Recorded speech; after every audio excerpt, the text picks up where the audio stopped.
No niin, hyvät osakekirjakeräilijät ry:n jäsenet, tervetuloa Suomen vanhimpaan ja ainoaan liikepankkimuseoon.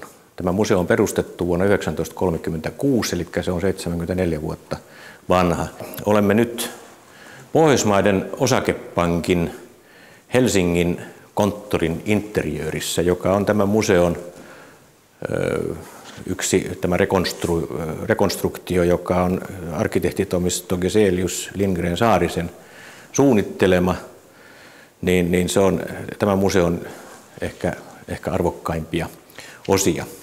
Tämä on rekonstruointi siitä konttorista, jonka Pohjoismaiden osakepankki, joka perustettiin 1873 Viipuriin, kun se siirtyi 1880 Helsinkiin, tai siis perusti sivukonttori Helsingin 1880. Ja tässä on Eliel Saarisen omakätisesti signeeraama piirustus pankin julkisivusta, joka sitten tämä pankkikonttori toteutettiin tällä tavalla kuitenkin niin, että tämä torni päätettiin jättää tekemättä. Kodin säästölipas, jonka Pohjoismaiden osakepankki 1902 lanseerasi markkinoille. Sitä ennen säästölippaita ei ollut Suomessa käytössä ja asiakas sai pientä talletusta vastaan, se oli muistaakseni 20 markkaa. Tällaisen säästölippaan, joka tyhjennettiin sieltä, että pankin vahtimestari tuli kotiin ja avasi sen, tyhjensi sen, vei laukkuun ja sitten merkittiin pankissa sitten tähän kirjaan Hemmetsparvessa nummer 70 esimerkiksi tuossa noin. Niin laskettiin kuinka paljon sillä oli rahaa ja sitten mikä oli saldo ja myöskin siirtyvät korot. Tässä on nyt osakekirjoin kuvattu Meritan synty.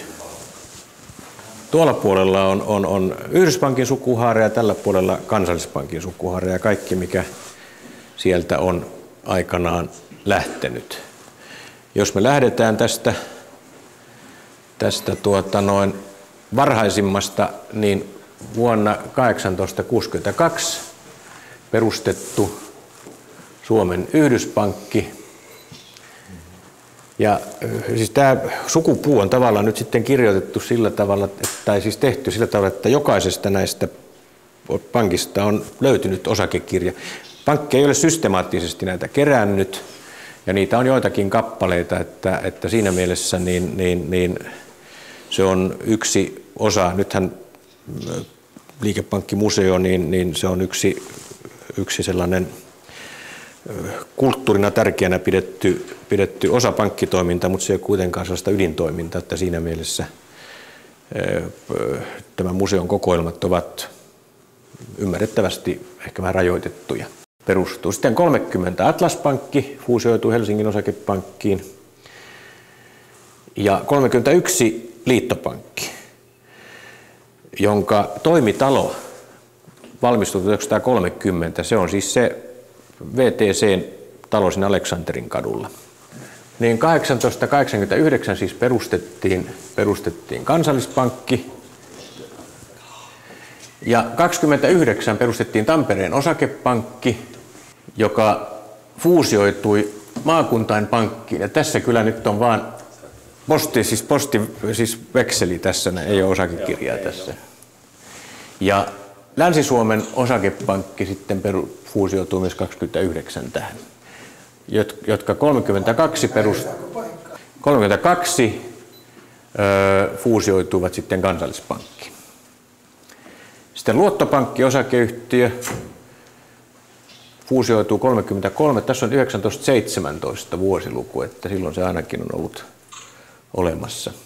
Kun mä sanoin, että tämä on siis Suomen ainoa liikepankkimuseo, niin se Ålandsbankenhan ei ole täällä sen takia, että sehän ei ole siis missään vaiheessa näiden siis niin kuin pankkien taustapankki. Ålandsbankenhan on hieno suoritus, koska se on pysynyt itsenäisenä ja on tänäkin päivänä itsenäinen.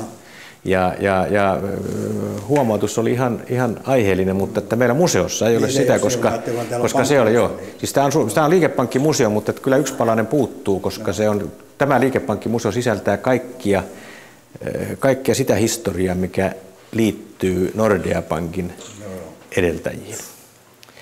Ja sillä tavalla niin Ålandsbanken ei ole ei ole tässä tarkastelussa mukana, mutta että sehän on myöskin teki radikaalin 1900-luvun loppupuolella liikkeen, kun se siirtyi Mannermaalle.